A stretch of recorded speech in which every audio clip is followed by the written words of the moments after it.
Hi, my name is Sunny Chung. I'm curator at the Design and Architecture Department of M+. And I'm Andrew Goodhouse. I'm an editor at M+. Today we're going to be talking about these three fantastic objects from the My First Sony range.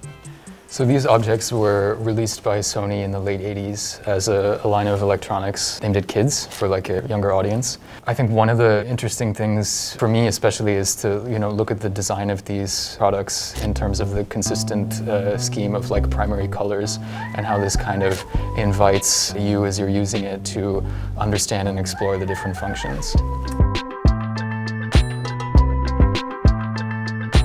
The marketing collateral, which we see here for the cassette recorder, has this open window here which enables you to clearly see the product. They knew exactly what they were getting for their kids. It's advertising that you can record your voice on a cassette, play it back, play your favorite music. I think maybe one of the most special things is with these sound pads you can drum along to the sounds, and then there's even like an animal setting, so you change the drum sounds to animal settings.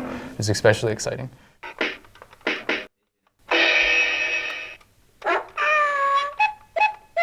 I mean, I think it's too small.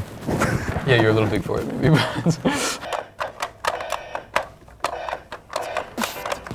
Just freestyling.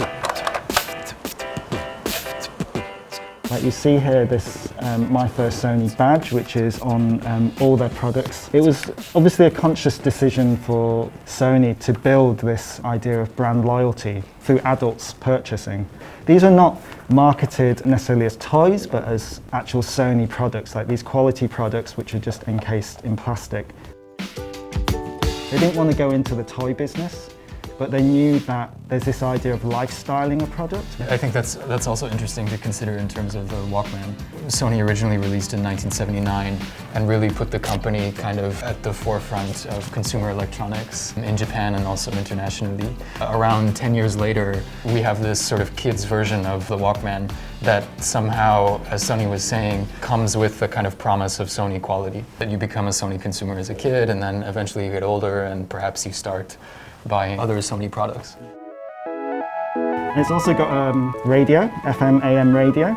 So obviously recognizing that a child's hearing is very delicate at the early stage, they put something in it called the AVLS. The AVLS was actually in the first version of My First Sony. It's really a case of an innovation happening in what's perceived as a toy, but something serious for future that adults can also use.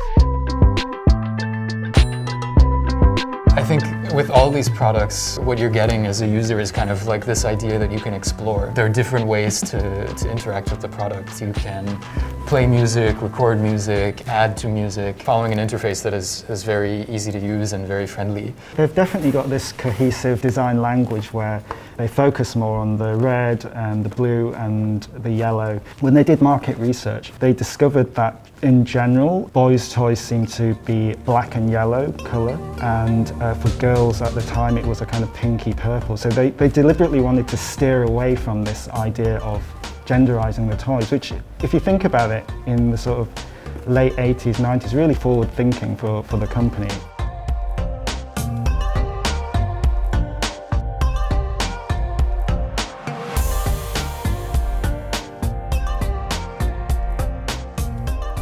So we're here now looking at some other products from exactly the same time, more or less, late 1980s.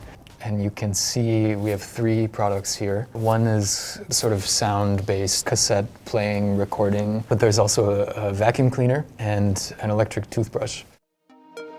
You could say kind of adult ideas of children's activities. The packaging is very inviting. I mean, you have this sort of robot logo. In this case, you have a picture of the vacuum cleaner. For kids who are still learning to read, you have the kanji written here, and then above it in smaller type, the hiragana. If you haven't learned the character yet, you can still understand how to pronounce it.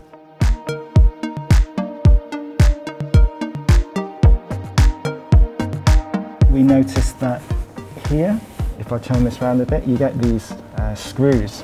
And the idea is that you can unscrew these. So for a curious kid who perhaps may just want it all green, for instance, you could take two of these green panels, these modular panels, and put them together and have a completely green kit.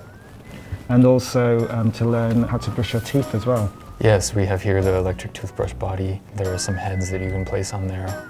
Again, in the sort of Sanyo Robo colors, red and green.